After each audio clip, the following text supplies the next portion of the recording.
once again, an early Twisted Fate priority. Are we looking very similar to what we saw in the previous series? You're saying that, but I mean, this has been, he is a Jax god, and if Zeus wants to pick Camille again, also true, he probably doesn't want to play it into the Jax. The Taliyah, though, this should not come as a surprise. This pick became more and more important as the last series progressed. This time around on, this is a big adaptation.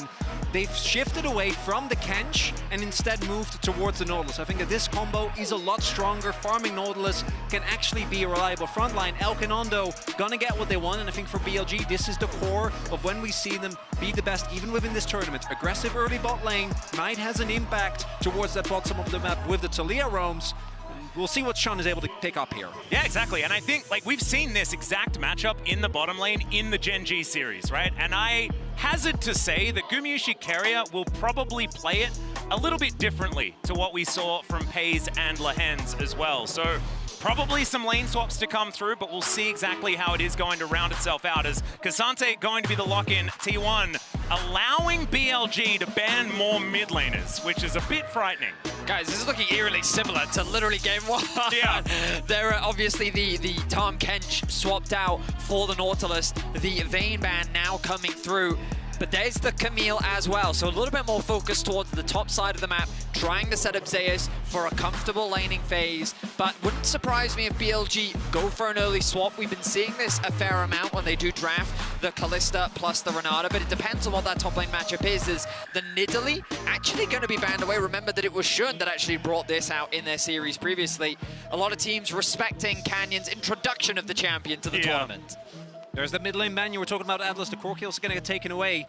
The Xin Zhao, I think, feels really strong here. The Jax is also one of the counter picks you can pick into that. But Tristana's up and available. So you could play a bunch of things. I don't know whether it's going to be a pick alongside the Sejuani, but I would have loved the Ivern. That actually seemed like a really cool idea. Still going to keep things a little bit more open, I guess you could say. That 1-2 of KSante Sejuani, though, is insanely strong in teamfights. We've seen a lot of teams struggle with that. Also provides even more follow-up. The risk that T1 does run, and this is going to be very reliant on the mid lane pick, is lacking damage in mid-game. Like, once your early game base damages start falling off, you're going to need a lot of damage coming through from Faker here. Wondering if it's Tristana for T1 or what they're really cooking, because, I mean, in terms of the mid pool that we've seen from Faker at this tournament, he has the Aurelion Soul available. He has the, well, the Corki's been banned away. He showed Veigar, Aurelion Soul, and Kali. Yeah. None of which really worked out for him. So, I mean, his pool is going to be pressured once more. BLG going to stick to what they know. Unsurprisingly, the Twisted Fate going to come out. Does heavily suggest that we are looking at a potential swap from T1 side. But there was that Tristana that we were just talking about. I mean, I think it can make sense. You are, of course, overstacking in terms of damage, but it's a very traditional front to back. We think back to yesterday, T1 dominated G2 in the team fights, and BLG, when they were making it difficult for Gen G, it was team fighting themselves that they made it difficult for Gen G to close out those games. Also no tank on the enemy side, so really completely mitigating the damage of a double AD composition is a little bit harder. That said, BLG does have so much map pressure. The double global in particular is going to make the mid game really hard, and BLG, if they can get the early lane states that they're looking for, Shun is on something that's much better at the early dives, so should be looking to punish whoever ends up playing into Elkanon. I think the last time we saw BLG and T1 play, many were surprised by how controlled they were. Yeah. BLG is known as the best early game team in the world. Their ability to build advantages on the bot side of the map, the way they use the pressure from Knight in mid to affect the bot lane as well. This is the type of comp that enables that. Early game aggression, attacking that bot side of the map, trying to shut down this Senna Nautilus. I wouldn't be surprised to see that from BLG. But also, as you highlighted, they have options in the late game. Team fighting is the name of the game for T1. Let's see how they stack up against the team fighting giants of BLG. They did pretty well yesterday as far as those team fights were concerned, and we'll see whether they can use that to ramp into a very difficult series against a team that's been able to take them down already at this tournament. I think a very different look when it comes to the champions that have been picked up. I think that's one of the main things that T1 has improved on as this tournament has progressed. We'll just have to see whether it's going to be good enough against the might of the LPL as BLG look to get to the MSI final. But it's time. Let's jump onto the Rift for game number 1 of the lower bracket final.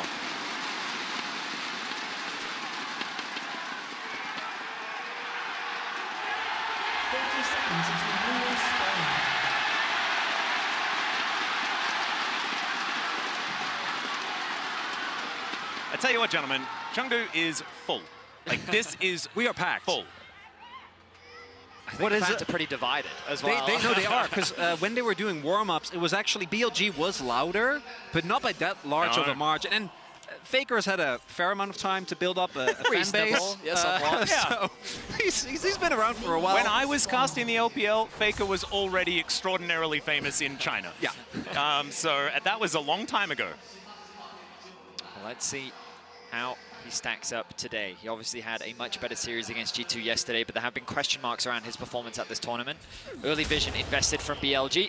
They used their bot lane to get that information, and oh, hang on a minute. Yeah, this is very cute, but Gumayusi is going to be here. Oner turning up as well. Faker with that first roam over. Elk in trouble. Rocket jump comes down, still gets the damage after the flash, and Elk is no longer. First blood goes to Faker, and that answers your question, Betty. Tristana getting an early kill, absolutely huge. We've seen how hard this pick can snowball, and one of the best strategies against T1 is put Faker behind. Now, starting level 1, he's already ahead. I mean, you have to question this invade from BLG. I guess they assumed that Oner was not starting on the bot side of the map, but it felt like that T1 was suspicious from that play from the start. They saw the ward drop, they were cautious about Alkanon invading on that side, because Faker was already hovering, he was already in a position to collapse. He held off on taking any ability, he eventually commits to the W, and he secures first blood for T1. Now Xin going to be continuing his clear towards this bottom side, just going to take his red buff last. As you can see, Knight able to get some vision in Oner's jungle. But this has carry-on effects, right? We talk about the fact that Faker manages to get the kill, but this bottom lane got a whole lot of free time that a Senna Nautilus probably shouldn't have got. It's nice for Guma and Keria. What we are seeing, though, in the top side of the map is one of the reasons why a lot of teams have swapped, even if they have a strong 2v2 in bot, is to deny the early levels of this TF into KSante matchup. Eventually, KSante obviously gets a little bit more threat, can shrug it off a little bit easier once he gets some resistances. As Oner reads the play. Yeah, Don't know if he'll be able to pick up his camps, though. Nice play there from Xin. Playing around the pressure that he has. The advantage of BLG's comp is you look at the minimap right now, pushing waves across the board, gives a lot of freedom for Xin to set up for these invades and kind of bully Oner out of his own jungle. We'll see how he navigates through this, because you've got Knight also hovering. Again, look at the minimap. Information being garnered. Knight working with his jungler very well. Faker being forced to come across to help. Yeah, he is going to come up. That ward is going to be taken down here as Winter's Wrath comes out. Knight looking to try and dissuade Oner from taking this one. Good seismic shot, but Oner takes the rep up. But will he be able to get out?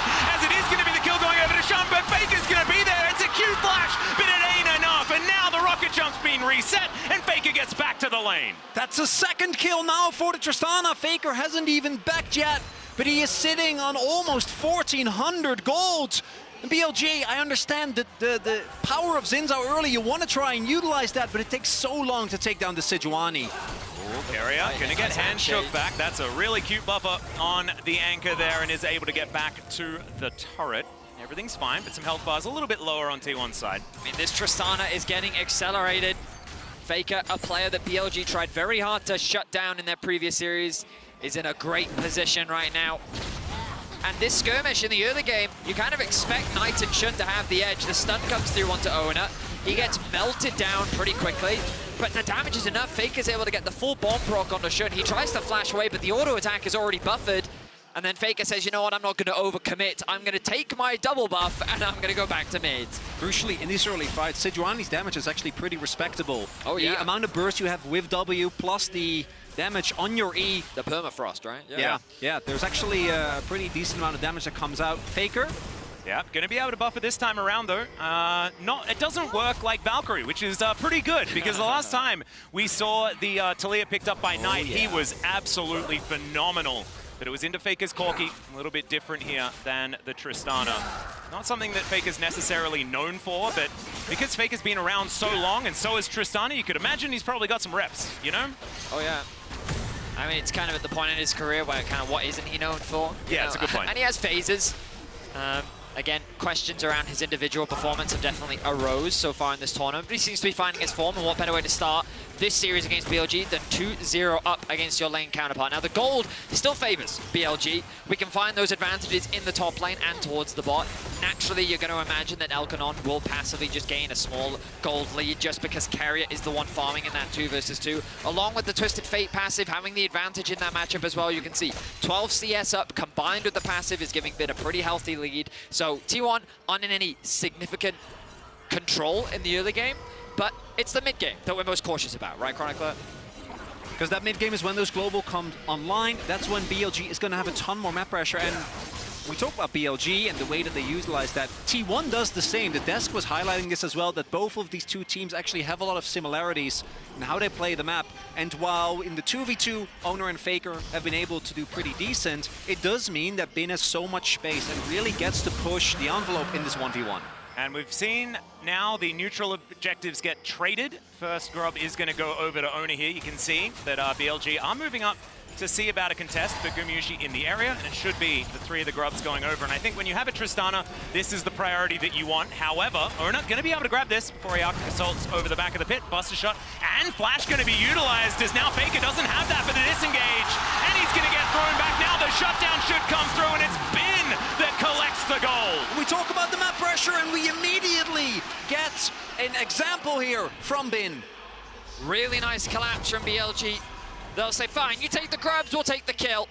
Gets the shutdown onto Faker as well, crucial. And I believe it was Bin that ended up picking up that kill. Only going to help accelerate that top side of the map for BLG as they look to try and fight T1 and reclaim control, or I should say, gain the first major advantage of this game.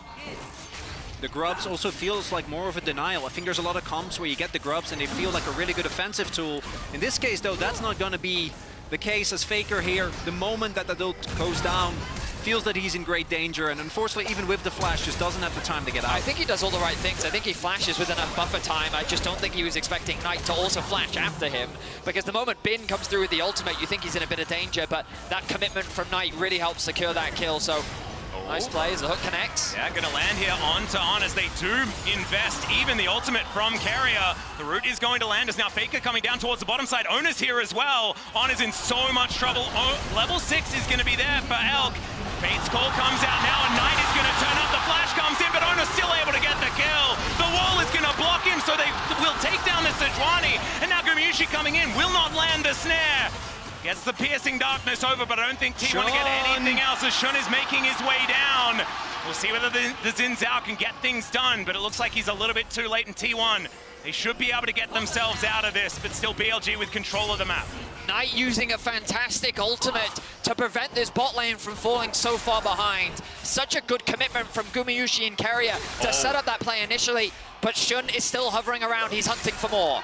Yeah, the information going to be there is now Faker is going to dive on top of that. The hook max range will connect, and now the ulti comes on through, but it's another rocket jump from Faker. He gets himself out, and even with everything invested, Shun's not going to be able to get there. Just not quite enough range on that W, and T1 will get out.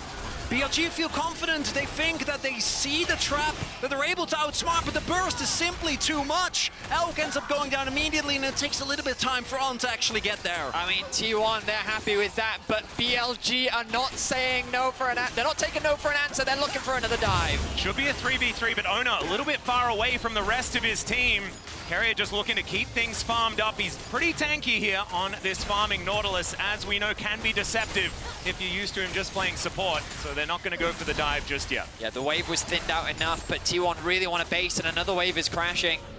BLG, though, they say, you know what, that's enough. Elk, as he resets back out onto the map, goes to mid, catches that wave, so BLG looking to not waste any farm. Nice knockback. Yeah, seismic shot. The handshake's going to be there as well, as now Keria in trouble and will be taken down.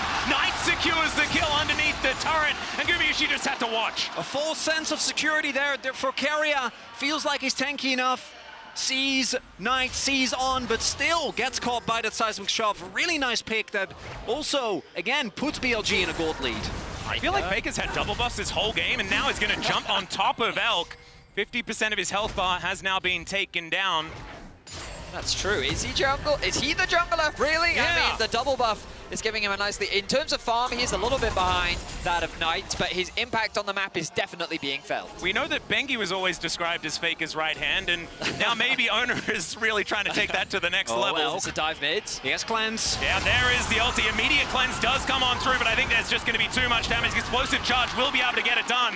As Gumayusi comes down, Knight is looking for Oner, but I think that the Sejuani is going to be able to make it out. Will Zeus be as lucky, though, as the stun card comes through? The all-out to try and get him out is now the Dawning Shadow as they're looking to turn it. Faker, he has the rocket jump to get over the wall and the buster shot to create that distance. The ultimate comes on through. The block is fantastic as now Destiny gets the turnaround. Faker's lying on the ground and Bin's just laughing.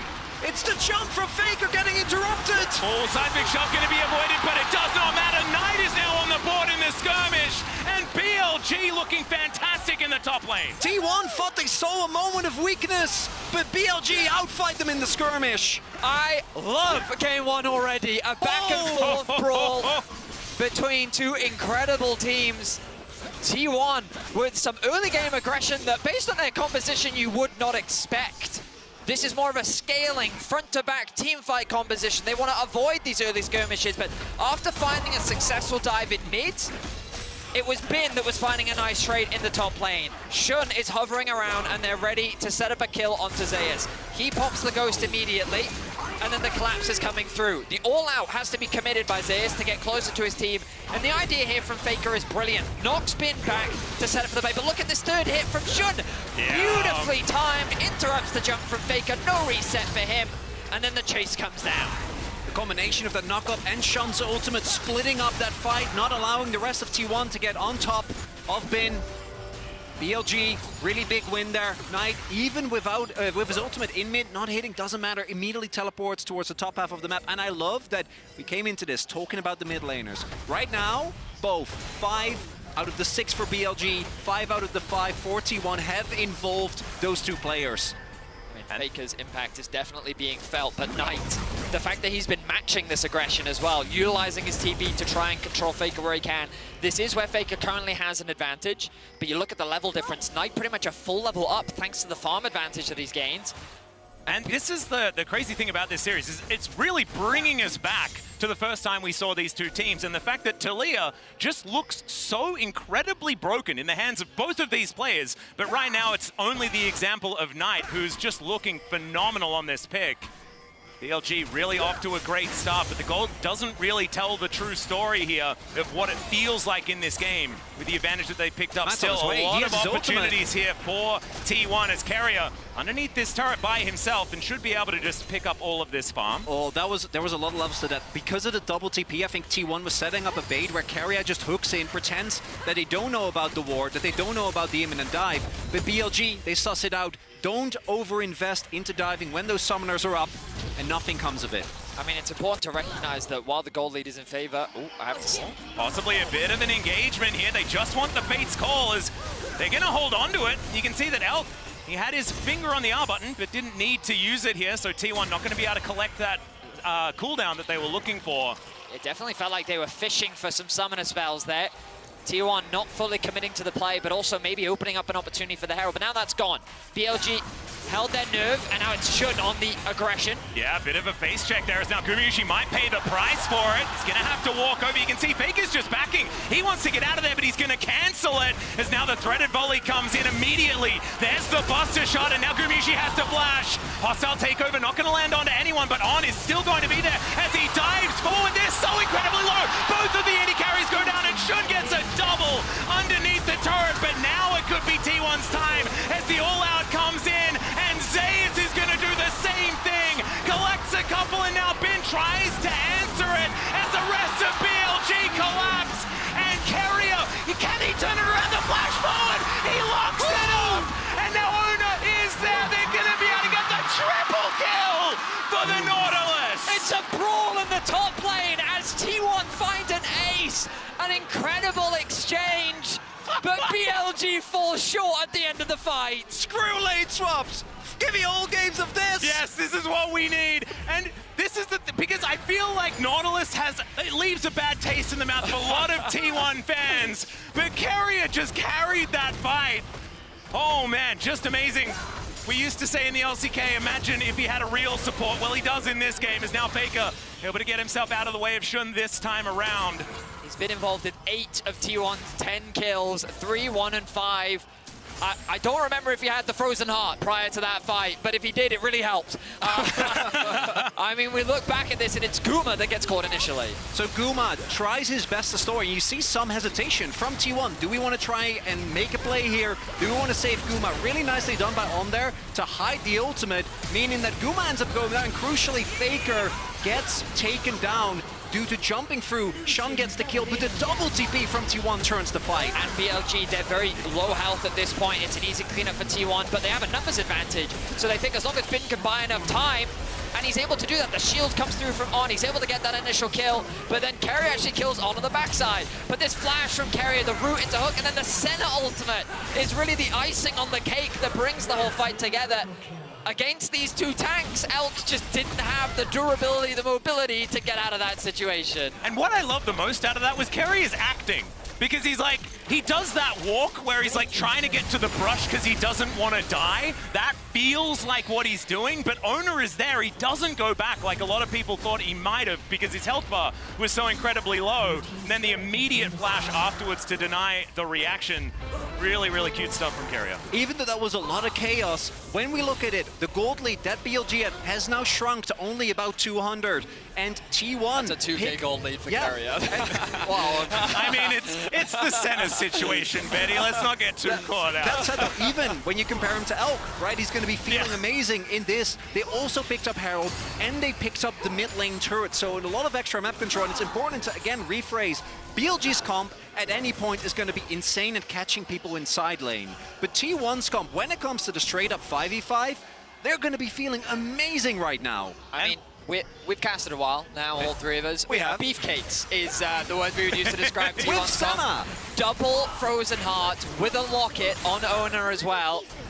I mean, this is just a terrifying frontline that BLG are going to have to get creative to find ways around, because their comp can definitely team fight. Don't get me wrong, but that you can't just play that traditional front to back. You got to create more chaos in the fight, find angles of attack that are not conventional, as we may be setting ourselves up for another one. Yeah, nice weave as well to try and block the entrance here for T1 as they are looking to get into the pit. The Rend is going to be there, and it's a good smite from Xun to get them one extra dragon. Only 2 on the board as, of course, T1 managed to get the second, as now Glacial Prison does fly forward. They get the Fate's Call this time, and now Keria has already hooked his way in. The rocks are on the ground, the Dawning Shadow's there to keep Keria alive as Elk is pushed out of the fight. Now the hostile takeover comes through, but it's not really going to get the value, and the bailout doesn't either. Now in the backline, Zeus is running amok, and they're able to win it in the end. They may not get the Drake, but they'll get the kills, and T1 are out of there. Crucially there, T1 find the front-to-back teamfight that they're looking for. They look for the exit. Bin will snipe Faker at the end there, but still T1 gonna be happy about that one. Absolutely incredible teamfight once again from T1. They play it patiently, they take their time, and again, they make the front-to-back happen. Now, Keria is the target. Well, he is very, very tanky, as we know. On coming on up, though, we'll see whether they're going to have enough. They're going to invest a teleport to try and make sure they'll get through this Nautilus. Handshake is good, gold card is there, and that's a really nice shove. I don't think Keria is getting out of this one. And that is another kill for Bin. 5-1-1 now on the Twisted Fate. Big shutdown again going over to Bin, and in the side lane, this man is going to remain an absolute menace. Keria oversteps. And this is one of the big problems for BLG. It's tanks, right? Getting through the tanks. Well, I think that this Twisted Fate might be the answer to it as we have a look at this team fight once again. It doesn't look that bad initially for BLG, but when this TP flank comes in, it kind of ends in disaster because the fight is now on 2 fronts. Faker is buying time. It looks like that he's getting isolated, but he's able to get away to safety. Meanwhile, the jungler is getting absolutely melted on one side. The Taliyah has no one to play around, and T1 can just play behind their tanks while Faker acts as a distraction. Good job from Bin being able to actually get a kill on at the end of the exchange. But you can see how scrappy these fights can get for BLG and how difficult they are, especially when Elk isn't able to consistently have that uptime to really melt through the front line, if he ever really can on this Kalista. So as well, Keria. His position towards the top side was punished, but his hooks and his teamfights have been incredible. Speaking of hooks, he's going to land one onto Xun here as well as they look to try and defend their blue buff. Good handshake for the disengage, but I don't know whether it's going to help Xun, who is going to throw the ulti down, but another magnetic 20 hook minutes from this Nautilus. And yeah, 20 minutes and 30 seconds. We've seen earlier ones from T1. They're heading towards that Baron pit. A big mistake there from Xun. He tries to take something that does not belong to him, and T1 punish him aptly. Now they set their sights on the Baron. The Herald has been dropped. Let's see if BLG can find a way into the pit. Weaver's Wall up and available here for Knight. He is now positioned to try and get himself in there. The wall goes down to the Baron, is under half health. There's a hostile takeover. It's going to make it a Thunderdome in there. Now Gumayusi is already incredibly low. Now T1 looking to try and turn it. The Dawning Shadow is fantastic. Elk is going to get into bailout range. Able to get the reset as well. And Oner goes down. Zeus will follow. 2 tanks on the ground. And now BLG have a chance at the Baron. 4v5 and BLG make the fight happen on with one of the best Renata ultimates we've ever seen. Lands on multiple members of T1. It tears T1 apart, and now the Baron goes to BLG. Just when it looked like T1 had found their moment, this happened. The most... Look, he puts him in his place and then forces him to fight his teammates. Crucially here, because of the damage Bin has done, Oner, Zeus and Keria go in, but there's no damage. Faker is still on the Baron. Guma is way too low, so they don't burst down Elk. And the moment that he gets the hop, that they can isolate an individual target, BLG strike. I mean, I talked about On's ultimate, but a lot of credit needs to be given to Knight as well. That wall positioning, the combo happened because of them working together. And then Bin isolates the carries. As you mentioned, Chronicler, the fight from T1 ends up divided. Similar to how BLG lost the previous fight. If the front to back isn't working together, then the comp from T1 falls apart. Soul point available for BLG here if they get it. Want to get this mid lane turret. See whether they can, as these Baroned up minions at 22 minutes are quite difficult for T1 to deal with. They will be able to get this one. The flash forward, the phenomenal handshake to pull Faker out, and they will take him down. Xun is in trouble, but he has the Crescent Guard, so he ain't fallen down just yet. And now T1 just find themselves lacking a mid lane out of turret and their mid laner. Nice little flick back there from Knight as well. Will connect onto Keria. He's not as tanky as he was before. And T1 really on the ropes now. I've heard of a firm handshake, but On, what the hell was that? Catching Faker out of mid-air to set him up for your team to find the kill. The tower's gonna drop as well. The Dragon is open for the taking. BLG now in full control of game 1. Yesterday against Genji, even when the chips were down, BLG were showcasing how good they were at team fighting. And we're seeing it here again. Felt like T1 were kind of getting to the point of the game where their 5v5 was going to be strong enough, but instead now, Rebel Baron power play, almost 4k gold, Soul Point picked up, and T1 desperately trying to defend this inner. I mean, I love BLG's aggression. They're using every advantage that they have to keep the pressure up. Keria in mid, has the TP.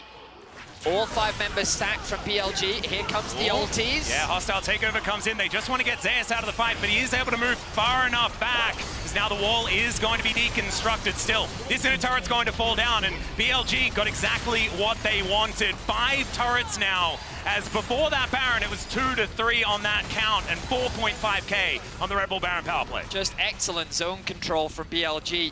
They force T1 away from the objective, and they secure it with ease. We look back at this play, the flash handshake out of midair yanks him right back into BLG's clutches. We knew that On's Renata was good, but damn, is it great to see in action. Crucially, because T1 has continuously grouping up, trying to fight these 5v5s, you've seen they've dropped a lot of waves. CS numbers across the board, they are pretty far behind. In experience, they're starting to fall further and further behind as well.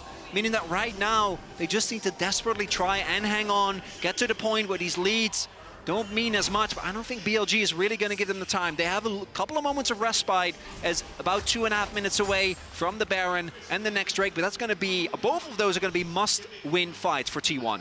And it just makes you feel like the previous BLG versus T1 series. The stranglehold that BLG is capable of after getting a lead like this, something that T1 haven't been able to get past throughout this couple of series that we've seen from them. Still, obviously, scaling from Senna and things like that, absolutely fantastic. They have tools, but can they make them work is the question. Oner and Faker off on a flank angle, spotted by Bin here. It's now maybe T1 thinking they've found an angle, but Shun, deceptively tanky, still has the ultimate. And engaging onto a Xin Zhao, when has that been a good idea? I can't remember. BLG fighting for what is theirs, which is this top side of the map. Oh, max range hook onto Elk, but the follow-up, it's not there. That is going to be the unstoppable utilized by Zeus, though eats some cooldowns. He will be able to survive for now as another wall comes in just to get another inner turret. The Baron has worn off though, so T1 should be able to get through this wave pretty quick. Keep your eyes on mid as well. Look at Bin, keeping constant pressure. T1 look for the fight. T1 are looking at mid as well because they know that they're down a member for now. Fate's Call is all they're going to get for their troubles though. And Bin not even going to invest the Destiny. Maybe he wanted to though as the all-out does come in. And Zeus in the picture-in-picture will be able to get the shutdown alongside Faker. And now T1 with an opportunity to fight back as they look for the rest of BLG who are making their way out. So hard to engage though. T1 not actually going to be able to bridge the gap, trying to funnel into these chokes against Taliyah, against the Renata. They just don't really have an angle. Still a big win. T1 gets some gold back. Faker picks up a big kill, but still the damage done to the map here by BLG is huge. Gentlemen, 29 kills in 26 minutes. This is the game one that we wanted. We look back at this play as Bin has his eyes set on the split push. It's a good idea. He knows he has a 2-level advantage over Zeus, but he stacks up the Intofos, gets the knockback, uses the all-out, and while BLG is disengaging on the top side, it's Faker who finds the flank to help get the kill with his top laner. It buys them time, it buys them space, gives them a bit of control back on their side of the map, helps them secure maybe an extra item or two. You can see the Tristana now recalling, all ahead of the important Baron that's spawned in 20 seconds time. Yeah, this is absolutely massive. I do need to apologize for commentating that like it was a solo kill, but I'm glad in the replay we discovered that it kind of was. As Faker does get the last hit, I think giving the money to the Tristana, absolutely the right call, especially when it means he's able to complete that Bloodthirst that you can see in his inventory right now. But speaking of inventories, Knight is starting to put pages in the book, Vedius. 6 stacks on the match. This man is feeling confident. And he should. His zone control has been so pivotal for BLG, and we're starting to see as well that in a lot of these fights, even though we keep talking about T1's great front to back, trying to do that into Renata and Taliyah is actually quite hard. There is so much zone control there, and the engages from Keria have got to be great, but it's always On and Shun stepping forward, and On can be pulled back by the Fate's Call, and Shun, he's a Xin Zhao. Now it's the fight for the mid wave. But BLG might just fight for this anyway. No, their goal is to push this in. Audacious Charge does get Shun in there, but it's a good buffer on the dredge line. Still he's going to get snared. Not going to get pushed back though as the Dawning Shadow to try and keep them alive. Another Fate's Call comes in. Good knockup is going to come down, but On is now out of the fight, and he doesn't have that protection. Nice Q3 coming out from Zeus. Is now Faker up on the side. He gets Destinied on. They may have just found the goat, and there he goes.